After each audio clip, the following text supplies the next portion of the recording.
Magandang araw sa inyong lahat.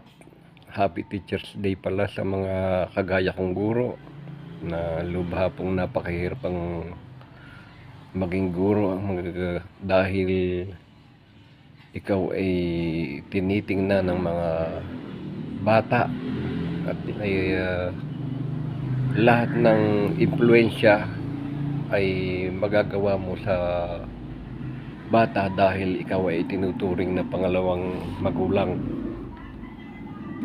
Yung mga murang isip ng mga bata, ganun din ang mga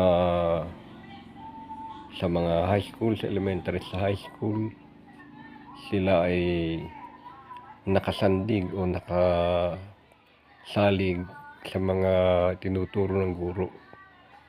Ganun din pati sa gawain ng guro ay doon din sila nakatingin at nagsisilbing inspirasyon sa mga bata at sa kabataan ang isang guro.